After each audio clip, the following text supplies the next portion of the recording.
सभी को नमस्कार। आज हम देखिए अध्याय 18 पर पहुंच गए हैं। तो अ, उसको मेरे ख्याल से हमने काफ़ी एक लंबा डिस्टेंस ट्रैवल किया है। इस बीच में हम लोग पूरा देश भर घूम आए। कई प्रबोधकों का हमने उद्बोधन सुना, कई विशेष प्रस्तुतियों को भी सुना। तो आज हम अध्याय 18 को पढ़ेंगे। अ, मैं आगे अगर समय मिलेगा तो कल अभी तक के जो अ, अध्याय 11 के बाद तक के जो अध्याय हैं उनका कुछ समराइज करने का प्रयास करूंगा। कुछ जो बातें मुझको छुई इन प्रस्तुतियों में, उन बात को रखने का प्रयास करूंगा। तो आज और कल में हम इस अध्याय को पूरा करेंगे और साथ ही में जो एक अभी तक का जो कदम हुआ, अभी तक जो हमने किया है मानव व्यवहार दर्शन का अध्ययन, उसका कुछ समराइजेशन करेंगे और आगे की फिर एक भूमिका भी रखेंगे कि आगे हम लोग मानव कर्म दर्शन जो शुरू करने वाले हैं उसकी भूमिका भी रखेंगे। तो आई थिंक हम लोग शुरू कर देते हैं। तो अध्याय 18 सुख शांति संतोष और आनंद। तो देखिए, जो पिछला वाला जो अध्याय था वो था रहस्य मुक्ति का। तो अब रहस्य मुक्ति, ये जो सारे अध्याय जो पूरे हो गए जिसमें हमने सह अस्तित्व के मूल स्वरूप का अध्ययन किया, उसमें मानव के स्वरूप का अध्ययन किया, मानव के स्वभाव का अध्ययन किया, धर्म का अध्ययन किया, मानव की सह अस्तित्व में स्थिति का अध्ययन किया। और ये सब के बाद में हम जिस लक्ष्य के ऊपर मानव पहुंचना चाहता है उस लक्ष्य के बारे में इस अध्याय में चर्चा है।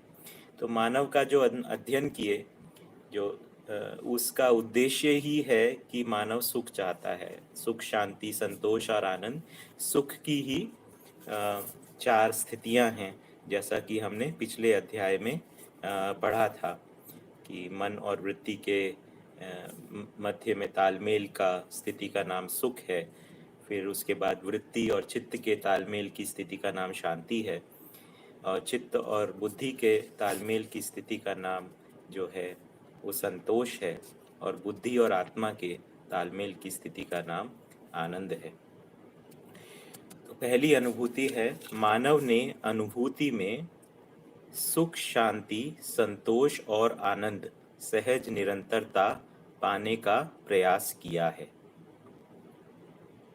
अनुभूति के लिए योग आवश्यक है। योग के प्राप्त एवं प्राप्य दो भेद हैं। प्राप्य योग में किसी के योग में किसी का वियोग भी है। प्राप्त योग में ना किसी का योग है और ना ही किसी का वियोग है।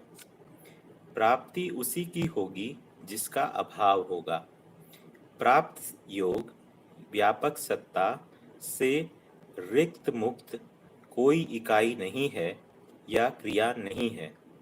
इसीलिए प्राप्ति योग का ही सानिध्य अथवा संग्रह होता है तथा प्राप्त योग की मात्र अनुभूति होती है।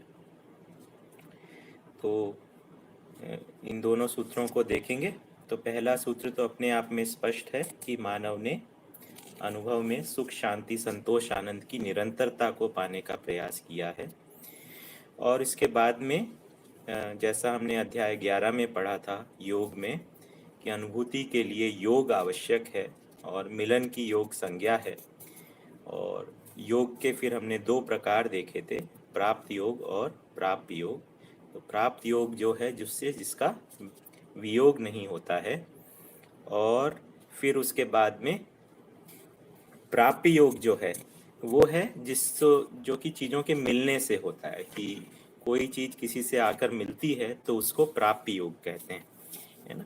जैसे हम जाते हैं किसी पेड़ पौधे को देख लेते हैं तो उसका वो एक मिलन है। तो कोई भी प्राप्य योग जो होगा वो भौतिक रासायनिक वस्तु के साथ होगा, किसी और व्यक्ति के साथ में होगा, ठीक है।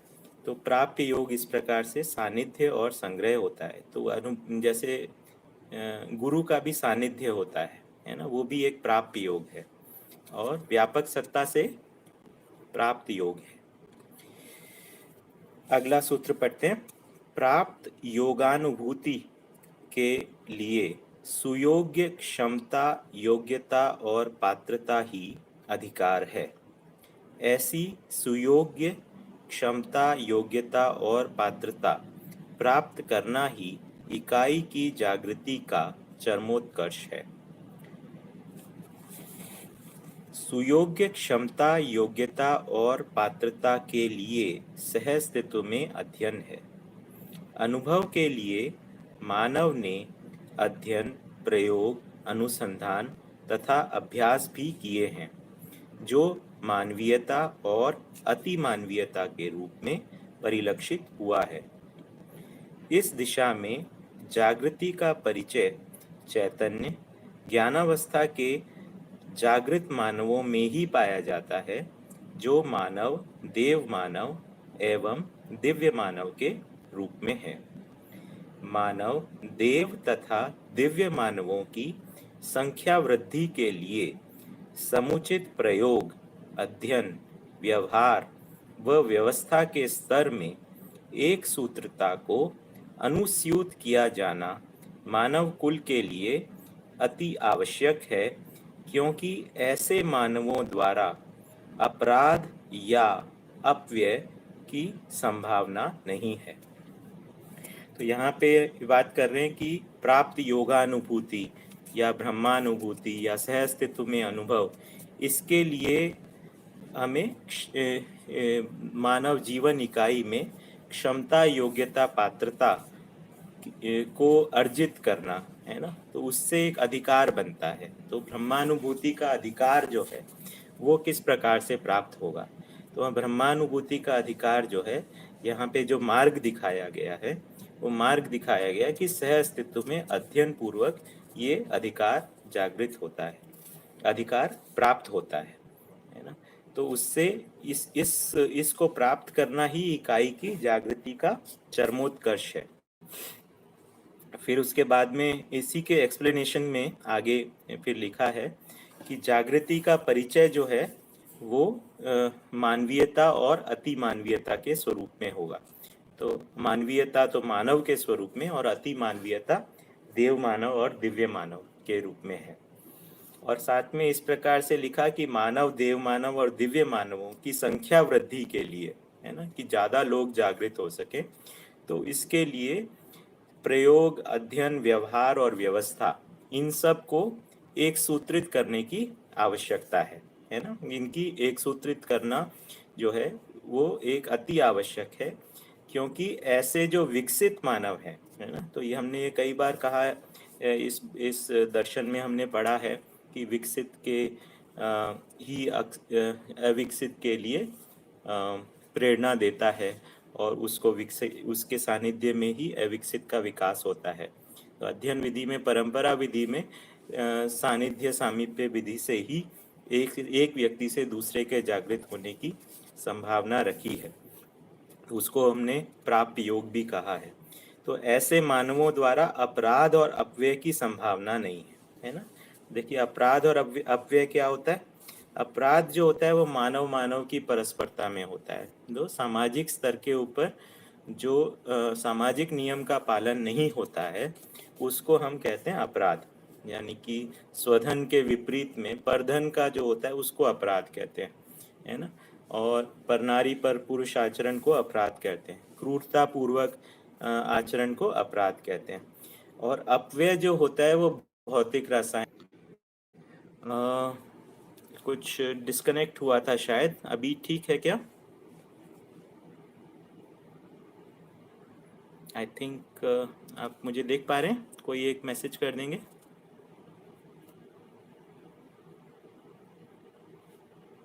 Okay, so I think okay, so we will begin now. ठीक है, तो ऐसे विकसित मानवों द्वारा अपराध और अपव्यय की संभावना नहीं है।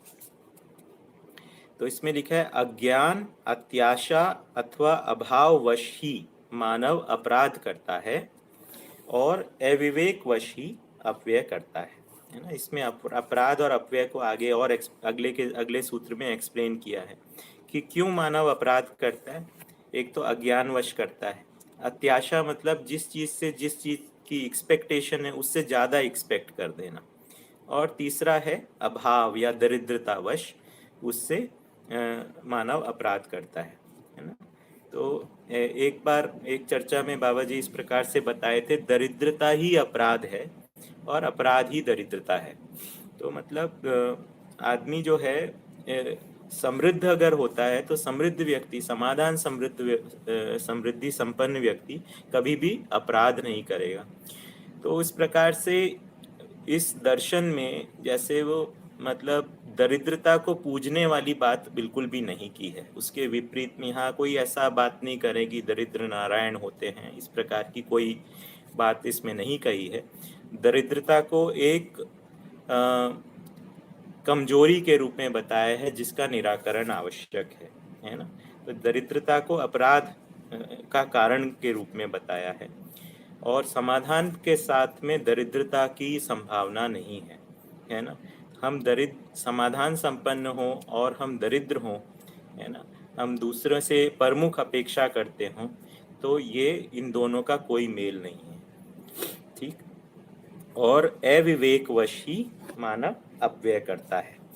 अपराध और अपव्यय ये दोनों व्यवहार मानवीयता और सामाजिकता की दृष्टि से सहायक नहीं है, अजागृतिवश अपराध है। ये आई थिंक दोनों क्लियर है।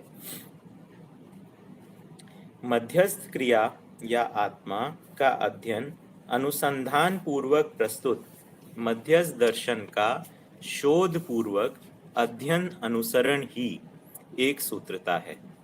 एक सूत्रता न्याय, धर्म तथा सत्यतापूर्ण व्यवहार, विचार एवं अनुभूति ही है। तो ये जो हम कर रहे हैं वही एक सूत्रता की ओर है। तो क्या हम कर रहे हैं, जो अनुसंधान पूर्वक जो मध्यस्थ दर्शन प्राप्त हुआ है उसका शोध पूर्वक अध्ययन अनुसरण कर रहे हैं, है ना, ताकि हम एक सूत्रता को पा सकें। तो कहाँ पर एक सूत्रता को पाना है, तो इस प्रकार से हमने पाया कि मानव के 4 आयाम हैं, है ना, अनुभव, विचार, व्यवहार और व्यवसाय। तो इन चारों आयामों में एक सूत्रता को पाना, है ना, ये शोध और अध्ययन पूर्वक हमको करना है। शोध और अध्ययन अभ्यास पूर्वक हमको इनको पाना है। मानव को विचार के अभाव में किसी भी समविषमात्मक क्रिया संभावना नहीं है। तो ये बात बिल्कुल क्लियर हुआ कि मानव का जब हम इसमें अध्ययन करते हैं तो मानव में सूक्ष्म क्रिया की पहचान होती है कि मानव केवल स्थूल वस्तु नहीं है, उसके मूल में सूक्ष्म क्रिया है। सूक्ष्म क्रिया क्या है, आशा, विचार और इच्छा जो है वो सूक्ष्म क्रिया है, और बिना उस सूक्ष्म क्रिया के उसका कोई भी समविषमात्मक सम क्रिया या विषम क्रिया भी नहीं उसके द्वारा संभव है। तो हर जो भी कुछ मानव करता है उसके मूल में कोई ना कोई विचार उसमें रहता ही है।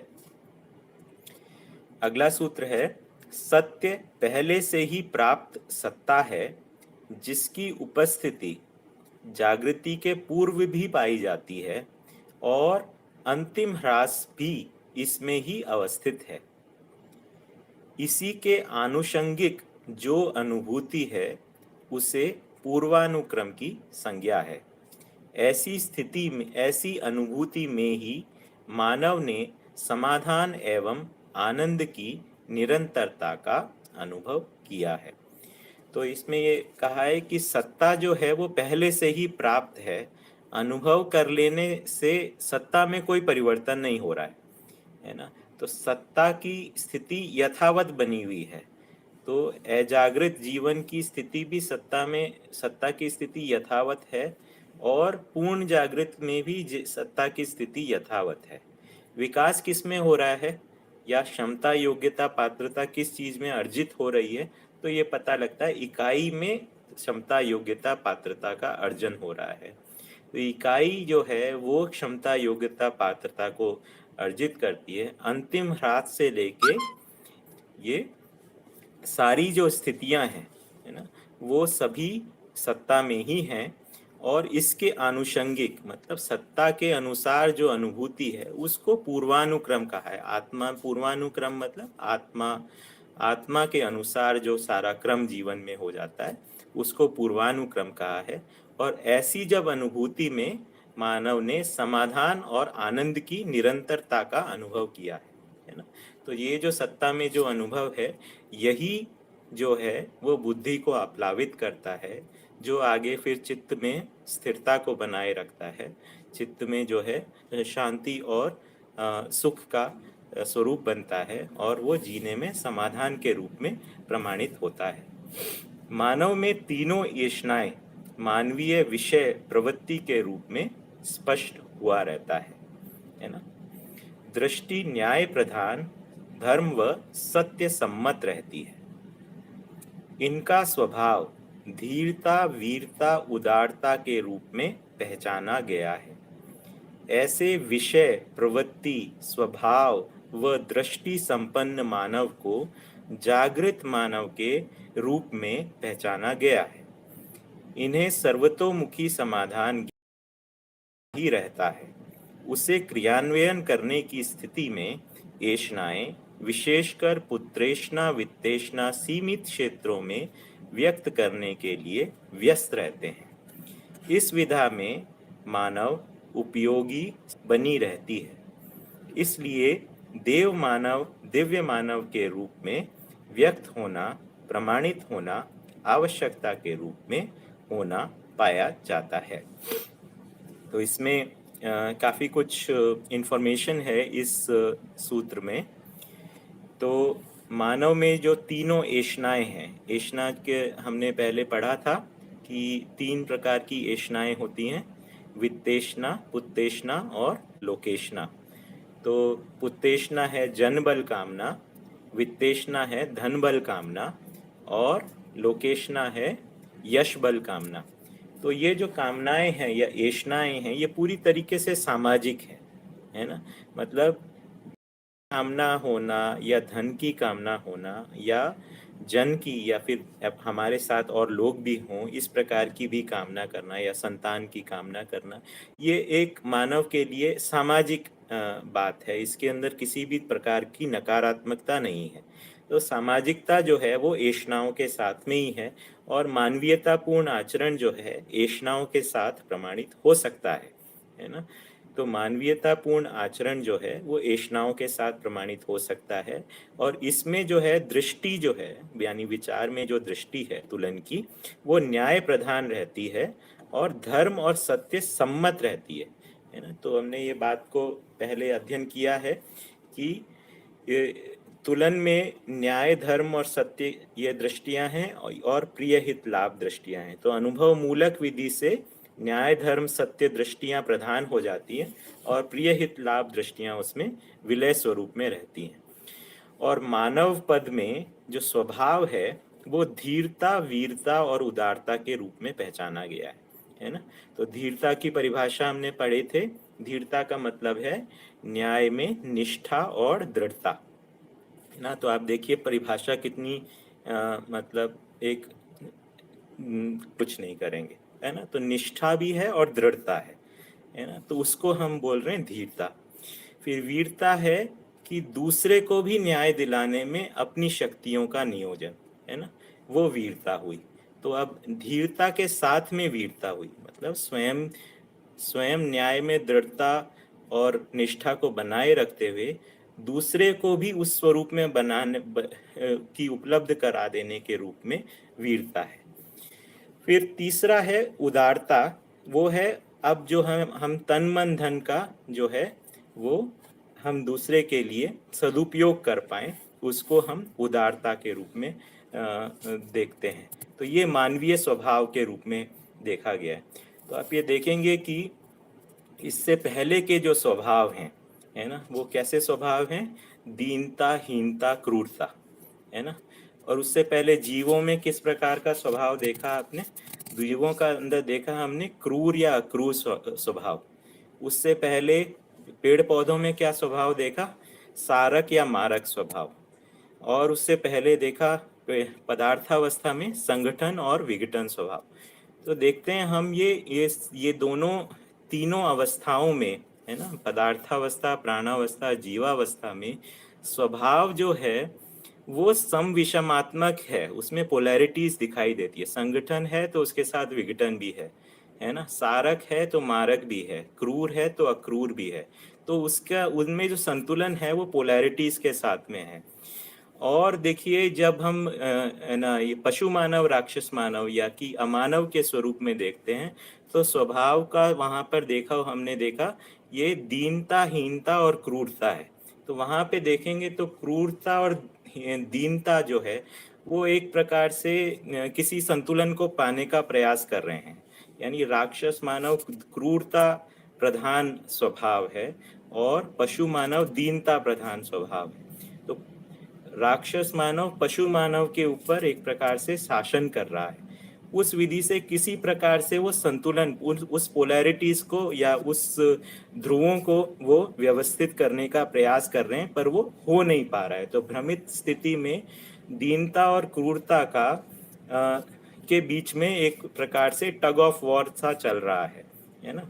और ये भी नहीं है जो आज दीनता प्रधान व्यवहार कर रहा है कल वो उसको क्रूर होना ही है। तो ऐसा नहीं है कि जो दीन व्यक्ति है वो किसी प्रकार से मानवीय है, ऐसा नहीं है ना। तो हमारी जो प्रार्थनाएं हैं उसमें हमारी दीनता ही अधिकांश रूप में झलकती है ना। मत या फिर हम अपना ही इस प्रकार से, आप देखिए अपनी प्रार्थनाओं में हम कभी कभी सुनते हैं ना, मैं मूर्ख हलकामी, है ना, कृपा करो भरता। इस प्रकार से प्रार्थनाओं में हमारी दीनता झलकती है। तो हम जो है दीनता और क्रूरता के संतुलन को पाने का प्रयास कर रहे हैं अमानवीयता में। अब फिर उसके बाद में जब मानवीयता में जब हम स्वभाव को देखेंगे तो ये धीरता, वीरता और उदारता, इसमें आप देखिए इसमें कोई पोलैरिटी आपको नजर नहीं आएगी। ये मध्यस्थ स्वभाव है ना। फिर उसके बाद में जो अति मानवीय स्वभाव हैं, दया, कर, कृपा और करुणा, वो एक्चुअली इससे भी आगे की स्थिति है, जो कि मानवीयता के पोषण के अर्थ में है, शिक्षा देने के अर्थ में, है ना। तो पात्रता को विकसित करने के रूप में, या पात्रता है तो उसके अनुरूप वस्तु स्थापित करने के लिए, या पात्रता और वस्तु दोनों ही नहीं है तो उस दोनों को स्थापित करने के रूप में, तो वो अति मानवीय स्वभाव के रूप में बेसिकली पाया गया। तो मध्यस्थता की स्थापना ही एक प्रकार से देखें तो ज्ञानावस्था में हो रही है, और बाकी अवस्थाओं का इस प्रकार से संरक्षण को का अधिकार जो है वो ज्ञानावस्था को बन रहा है। ठीक है। तो इस प्रकार से इसमें ये बात कही है कि इस विधा में, यानी कि मानव पद में मानव जो है वो उपयोगी और सदुपयोगी होते हुए प्रयोजन पूर्ण होने की अपेक्षा बनी रहती है ना। तो यानी कि उपयोगिता और सदुपयोगिता को वो प्रमाणित करता है ऐषणाओं के साथ जीते हुए, साथ ही में उसमें प्रयोजन पूर्ण होने की अपेक्षा बनी रहती है। प्रयोजन पूर्ण कब होता है? दिव्य मानवीयता में प्रयोजन पूर्ण होता है ना, जिसमें करुणा को प्रमाणित करने की बात रहती है, या उपकार को, शुद्ध रूप से उपकार को प्रमाणित करने की बात रहती है। तो ऐषणा और उपकार के अंदर हम बेसिक डिफरेंस को देख सकते हैं। ऐषणा किसी कामना के साथ में हो रहा है ना, और उपकार जो है वो बिना किसी कामना के साथ में हो रहा है ना। तो उस तरीके से उपकार के लिए बाबा एक शब्द का उपयोग करते थे, उपकार निरामय होता है, मतलब इसके साथ में कोई उसके प्रतिफल की कुछ भी अपेक्षा नहीं रहती है। तो उपकार को हमने परिभाषा पहले कहीं पढ़ा है कि समझे हुए को समझाना, सीखे हुए को सिखाना, किए हुए को कराना, है ना। तो दूसरे को इनेबल कर देना, अपने जैसा, जैसा हमें आता है वैसा दूसरे को बना देना, तो ये उपकार होता है ना। तो इसमें किसी भी प्रकार की कामना नहीं है। जैसे वित्तेषणा में कामना है कि हम कुछ अगर फलों का बाग लगाएं तो हमारी कामना है कि उसमें फल आएंगे और हम उनको बेसिकली संग्रह करेंगे, हम उनका समय पर तोड़ेंगे और फिर उसके बाद में हमारे परिवार का भरण पोषण करेंगे। उस प्रकार की एक कामना उसके साथ में, वित्तेषणा के साथ में रहती है, और वो पूरी तरीके से सामाजिक कामना है। उसी तरीके से जन्मबल कामना में भी हमारी ये कामना रहती है कि हाँ हमारे बच्चे हों, वो सुरक्षित रहें और उस प्रकार से हमारा वंश जो है वो बना रहे, मानवीयता का वंश बना रहे हमारे गांव में। हर परिवार के स्तर पर, चाहे ना परिवार समूह के स्तर पर हमारी जो है हमारा जनबल बना रहे, ये एक कामना रहती ही है ना। तो वो एक सामाजिक कामना है। उसी प्रकार से हमारी सार्थकता का जो यश है वो भी दूर दूर तक फैले, हमारी पहचान दूर दूर तक हो, सार्थकता के अर्थ में हो, ये भी एक मानवीय कामना ही है ना। तो परंपरा में एक्चुअली इसको भी एक प्रकार का अहंकार ही कहा गया कि हम अगर किसी तरीके से यश की भी कामना कर रहे हैं तो हम बेसिकली कुछ गलत कर रहे हैं, है ना। तो ऐसा, जबकि यहाँ पर ऐसा नहीं है। मानव की इकाईत्व का विलय नहीं होता है। मानव जो है अपनी इकाई का अपना उसका वैभव बना रहना आवश्यक है, और उसका वैभव जो है इन सब चीज़ों के साथ में ही है। उसका परिवार समूह होता है तो उसमें परिवार विलय नहीं होता है, परिवार होता है तो उसमें मानव विलय नहीं होता है, परिवार ग्राम होता है तो उसमें परिवार समूह विलय नहीं होता है। तो इकाईत्व बना रहते हुए जो है इस प्रकार से व्यवस्था की बात हम पहचानते हैं। तो ये एक बेसिक डिफरेंस है जो आदर्शवाद से डिफरेंस है, जिसमें इकाई के होने को पहचानते हुए उसके वैभव को प्रमाणित होने की का सम्मान किया है। आगे चलते हैं। पूर्वानुक्रम अनुभूति में निहित क्रिया के रूप में विकसित का संकेत ग्रहण करना है, जिससे विकास की ओर प्रवृत्ति, प्रयास एवं उद्देश्य का रहना प्रारंभ आवश्यक है। तो ये जो हम बात कर रहे थे पूर्वानुक्रम अनुभूति, क्या होता है? अनुभव, आत्मा में जो अनुभव है उसके अनुसार जो है सारा जीवन का हो जाना। तो उसमें क्या करना है? निहित क्रिया क्या रहेगी? विकसित का संकेत ग्रहण करना है। तो यानी क्या करना है? मन से विकसित क्या है? वृत्ति, वृत्ति से विकसित क्या है? चित्त, चित्त से विकसित है बुद्धि, बुद्धि से विकसित है आत्मा। तो विकसित का संकेत ग्रहण करना है ना। और इसी क्रम में जब व्यवहारिक रूप में देखते हैं तो ये जागृत व्यक्ति के साथ में संबंध, तो विकास की ओर विकसित यानी जागृत मानव के साथ में हमें उसका भी संकेत ग्रहण करने की इसमें प्रेरणा है, जिससे विकास की ओर प्रवृत्ति, प्रयास और उद्देश्य का रहना परम आवश्यक है। हर मानव जागृतिशील है अथवा जागृत होना चाहता है ना। हर मानव योग पूर्वक ही जागृत होता है। जागृति के लिए वह आतुर, कातुर, आकुल, व्याकुल, आवेशित अथवा उद्विग्न रहता है। तो जागृतिशील शब्द का अर्थ क्या है? तो जागृतिशील की कब से जागृतिशीलता की शुरुआत है? और तो मैं जिसका इसको ऐसा स्वीकारा हूँ, मानव जब भी जागृति के लक्ष्य को स्वीकार लेता है ना, तब से उसको जागृतिशील कह सकते हैं, है ना। तो जागृति पूर्णता यानी कि दिव्य मानव पद तक, और उसमें जागृतिशीलता का अंत है, और जागृतिशीलता की शुरुआत है जहां उसने अपना लक्ष्य स्वीकारा कि उसे जागृति पूर्ण होना है। तो कोई भी चीज का जो पूर्णता का ध्रुव होता है, वहीं से ही उसकी शीलता का पहचान होती है। जब तक पूर्णता का ध्रुव पहचाना नहीं रहता है, जब तक शीलता की पहचान नहीं हो पाती है। ठीक है। तो जैसे मान लो कोई व्यक्ति को कुछ अभी जीवन का लक्ष्य क्या है, कुछ उसका पास में मार्गदर्शन नहीं है, कोई कार्यक्रम नहीं है, और वो तो उसको हम जागृतिशील नहीं कहेंगे, क्योंकि उसका कोई मतलब कोई रेफरेंस नहीं है। वो कहाँ जाना चाहता है, कहाँ पहुँचना चाहता है, वो उसका क्लियर नहीं है। तो जागृतिशील वही व्यक्ति है जिसने अपना लक्ष्य को वहाँ पर स्थिर कर लिया है, फिर उसके बाद में वो उसकी ओर क्रम को पहचानेंगे। तो क्रम को पहचानना बहुत आवश्यक है, और जागृतिशील जो शब्द है वो उसी अर्थ में है। तो क्रम को पहचानने के लिए जैसे हमने बात की कि एक ध्रुव होता है कहाँ पे पहुंचना है और दूसरा ध्रुव होता है हम कहाँ पर हैं, है ना। तो कहाँ पर पहुंचना है वो उसको हमको स्थिर रखना होता है ना। यानी अपने लक्ष्य के रेफरेंस को हमको स्थिर रखना है। अगर लक्ष्य का रेफरेंस अपना डावाडोल है या अस्थिर है तो हम कभी भी अपने आप को वहां पर पहुंचता हुआ नहीं पा पाएंगे। जैसे सुविधा संग्रह जो है वो उसका लक्ष्य जो है वो स्थिर नहीं है, क्योंकि वो हमेशा जाते हैं वो बदलता रहता है लिस्ट, ठीक है। जबकि यहाँ पर जो है समाधान समृद्धि एक निश्चित लक्ष्य के रूप में पहचाना गया है ना। तो ये आपका जो लैडर है उसका जो एंड पॉइंट है उसको पहले फिक्स करना पड़ेगा, है ना। उसी तरीके से भक्ति विरक्ति का जो लक्ष्य जो है वो रहस्य में रहा। यहाँ पे क्या है, एक निश्चित लक्ष्य को हम रख रहे हैं और वो स्थिर लक्ष्य है। अब उसके बाद में दूसरा लक्ष्य हम जहाँ पर खड़े हैं, जहाँ पर हम खड़े हैं उस चीज के प्रति ईमानदारी की आवश्यकता है, ऑनेस्टी की जरूरत है। वहाँ पर एक्चुअली अगर हम कुछ घालमेल करते हैं, अपना अधिमूल्यन करते हैं, अवमूल्यन करते हैं या निर्मूल्यन करते हैं तो भी हमें उसमें परेशानी है, तब भी हम लक्ष्य में नहीं पहुंच सकते। तो अपना सही सही मूल्यांकन करना भी आवश्यक है और अपना लक्ष्य को भी स्थिर रखना आवश्यक है।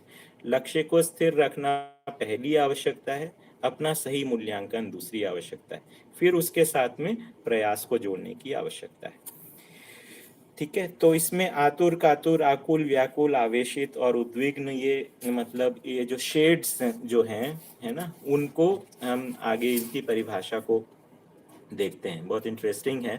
आतुर मतलब पात्रता से अधिक इच्छा प्रकट करने का प्रयास, है ना। तो मानव, तो ये देखिए आतुरता एक तरीके से ठीक है कि हाँ कुछ हम जागृत होना चाहते हैं, मतलब बहुत इंथुजियाज्म शो करना, आतुरता शो करना। लेकिन आतुरता अपने आप में कोई अच्छी बात हो ऐसा हम नहीं कह पाएंगे, है ना। उसको ऐसा नहीं कह पाएंगे कि आतुरता कोई लक्ष्य नहीं है। तो सहज गति में आने के बाद ही कुछ ग्रहण होता है।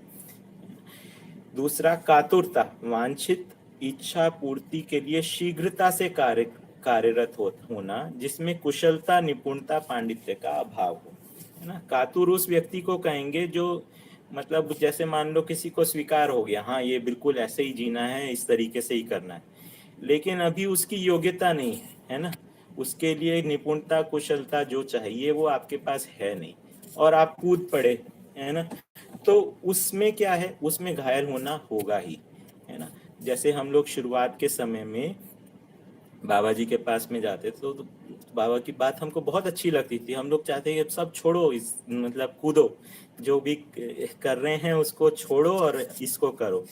तो बाबा जी इस बारे में बिल्कुल मतलब कहते थे कि हमको घायल विहीन विधि से चलना है ना। इसमें आतुरता कातुरता काम नहीं करती है ना। यथास्थिति को बनाए रखते हुए, है ना, यथास्थिति को बनाए रखते हुए अपने अगली कड़ियों को पहचानो, बिना घायल किए हुए बिना घायल हुए हुए, है ना। उस तरीके से अपने को चलना है। तो ये कोई भी ये जो दर्शन है ये किसी भी प्रकार के एक विद्रोह या आंदोलन की सलाह नहीं दे रहा है। ये एक पूरी तरीके से एक सीमलेस एंड वुंडलेस ट्रांजिशन की बात कर रहा है कि आदमी सहज रूप से जीते जी अपने आप में परिवर्तन को ला सकता है ना। उसके लिए हमको कोई उठा पटक करने की आवश्यकता नहीं है, सहज परिवर्तन की करने की आवश्यकता है। ऐसा नहीं है कुछ भी परिवर्तन नहीं होगा, परिवर्तन होगा लेकिन तोड़ फोड़ विधि से नहीं होगा, है ना। तो इस प्रकार से हम इसको समझेंगे कि आतुरता कातुरता जो है यानी पात्रता से अधिक इच्छा, पात्रता से ज्यादा हम ग्रहण कर भी नहीं पाएंगे, है ना। तो पात्रता का विकास होना भी आवश्यक है, और जो हम कर पाएंगे उतना ही कर पाएंगे जितना हमारी योग्यता है। तो योग्यता का विकास करे बगैर हम कुछ करते हैं वो अधूरा ही होगा। तो इसमें योग्यता के ऊपर ध्यान देना और पात्रता को विकसित करना, इसमें इसमें अपना क्रम से मूल्यांकन करने की आवश्यकता है। धीरे धीरे क्षमता योग्यता को अर्जित करने की आवश्यकता है। एक बार बाबा जी से संवाद में उनसे पूछा तो बाबा जी भी है ना ऐसे बोले कि देखो हम ना कछुआ चाल चल रहे हैं, है ना। तो आई थॉट, मुझे थोड़ा सा उस समय लगा कि बाबा मुझको बोल रहे हैं कि मैं बहुत स्लो हूँ, धीरे समझता हूँ, और है ना। तो मैंने कहा कि तो आप बताइए क्या करें, कि या कोई हिरण की चाल से चल रहा हो तो उसका उदाहरण दीजिए। तो उन्होंने कहा देखो बेटा, इसमें कछुआ चाल से ही चला जाता है ना। तो इसमें बेसिकली आतुरता कातुरता जो है वो काम नहीं करती है। तो वांछित के अभाव की पीड़ा का अनुभव, व्याकुल, वांछित की पीड़ा से भर जाना, है ना। उद्विग्न, वांछित क्रिया में अप्रत्याशित गति। तो ये आकुल व्याकुल जो है वो एक प्रकार की प्यास की ही स्थिति है कि हम सुख चाहते हैं, समाधान चाहते हैं, मूल संबंधों में न्याय चाहते हैं, और वो हमको मिल नहीं रहा है। हमको उसका अभाव महसूस होता है और उसकी पीड़ा महसूस होती है, उसको आकुलता कहते हैं। और व्याकुलता जो है वो एक प्रकार की बेचैनी है कि भाई जो हम चाहते हैं उसकी पीड़ा हमको है, तो पीड़ा से हम भर गए हैं। तो वो एक कटाह स्थिति की आती है कि हम जो है अब तो इससे निकलना ही आवश्यक है, अब तो इसका समाधान ही होना होगा, इसको हम बनाए नहीं रख पा रहे हैं। तो ये भी ठीक है कि ऐसा भी एक कई बार बाबा जी कहा करते थे, ज़्यादा पीड़ा जल्दी राहत। मतलब जो आदमी ज़्यादा पीड़ा में आ जाता है ना, अपनी ही भ्रम से जीतने की जो है स्थिति से स्वयं उसका उसका मूल्यांकन हो जाता है कि वो जो जगह पर खड़ा हुआ है वो कोई स्वस्थ जगह नहीं है, तो वो उसके लिए सही दिशा में अगर हाथ पांव मारेगा तो वो उससे निकलेगा ही। उद्विग्न मतलब वांछित क्रिया में अप्रत्याशित गति, मतलब जितना एक्सपेक्टेड नहीं है उससे भी ज्यादा मूवमेंट उसका हो, है ना। बेचैनी के साथ में हम कुछ एकदम से कुछ करते हैं, वो उद्विग्नता की स्थिति है। आवेश, अतिक्रमण या आक्रमण से प्राप्त दबाव आवेश है ना। तो ये सब स्थितियां जो हैं वो भ्रमित स्थितियों में ही हैं, और शायद ये अध्ययन क्रम में भी हम अपने आप में इन चीज़ों को महसूस किए ही होंगे या करते हैं या करने की संभावना है।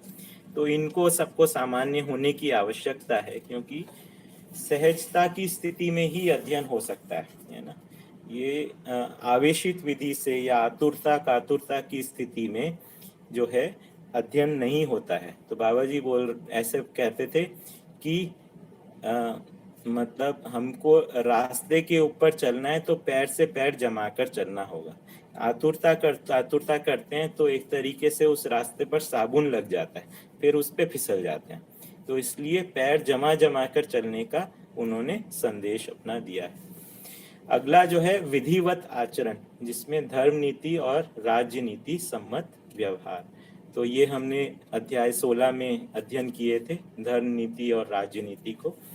तो धर्म और राज्य को हमने देखे ही थे कि इस किस प्रकार से ये दो व्यवस्थाएं हैं जो कि मानव के तन मन धन के सदुपयोग और सुरक्षा से जुड़ी हुई हैं, और किस प्रकार से बाबा जी ने इनको इंस्टीट्यूशंस से निकाल कर, है ना, परिवार के अंदर समाहित करने का एक मार्ग दिखाया है कि परिवार में धर्म और राज्य दोनों को समाहित करके स्वराज्य का स्वरूप यहाँ पर दिया है।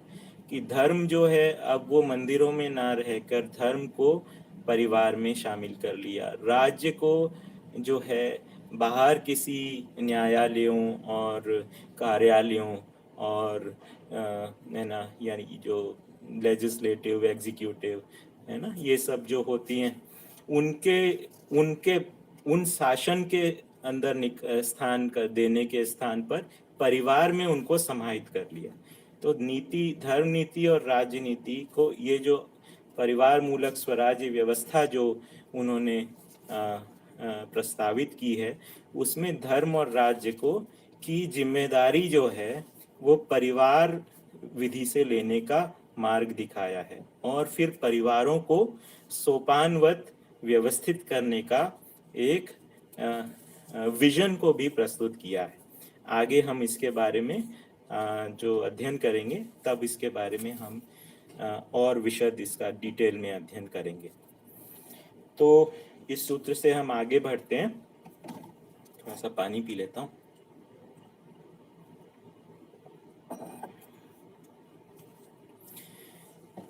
आस्वादन एवं अनुभूति के लिए ही मानव द्वारा विभिन्न सभी पक्षों का अनुसंधान, संधान, प्रयोग व व्यवसाय, अभ्यास तथा आविष्कार किया गया है ना। तो यहाँ पे आस्वादन से आशय है जो शरीर के द्वारा जो होता है, अनुभूति से जो आशय है जो कि अनुभव के स्तर पे, जो ज्ञान के स्तर पर जो पहचाना जाता है। तो इन दोनों के लिए ही मानव ने जो है सारे जो अनुसंधान किए हैं, संधान आई थिंक किसी सिस्टम को बनाने को कहते हैं। जैसे किसी एक जगह पढ़ते हैं ना कि किसी धनुष का संधान किया या किसी यंत्र को बनाया, किस प्रकार से संधान वहाँ से है वो शब्द। कि कोई भी सिस्टम या कोई भी तंत्र को बनाना, उसको हम संधान कह रहे हैं। प्रयोग और व्यवसाय, अभ्यास और आविष्कार, ये सब जो है मानव ने किस लिए किया है? या तो आस्वादन के लिए या फिर अनुभूति के लिए। तो आस्वादन किसको कह रहे हैं? जो जिसमें नहीं हो या कम हो और उसको पाने की इच्छा हो, है ना। ऐसी स्थिति में उसकी उपलब्धि से प्राप्त प्रभावपूर्ण क्रिया की जिसमें तृप्ति या तृप्ति की प्रत्याशा अवश्य हो, उसको आस्वादन संज्ञा है ना। कितना बढ़िया परिभाषा हो गई कि इसमें जो है, जो अभी नहीं है या कम है या उसको पाने की इच्छा है, ऐसी स्थिति में वो प्राप्त हो जाए तो मोहन की तरफ जाते हैं या फिर वो द्वेष की तरफ जाते हैं। तत्सानिध्य एवं तदावलोकन होना जागृत मानव परंपरा में भावी है। इससे स्पष्ट हुआ कि चरम विकास और जागृति। Are you sure? Maybe are you able to hear me?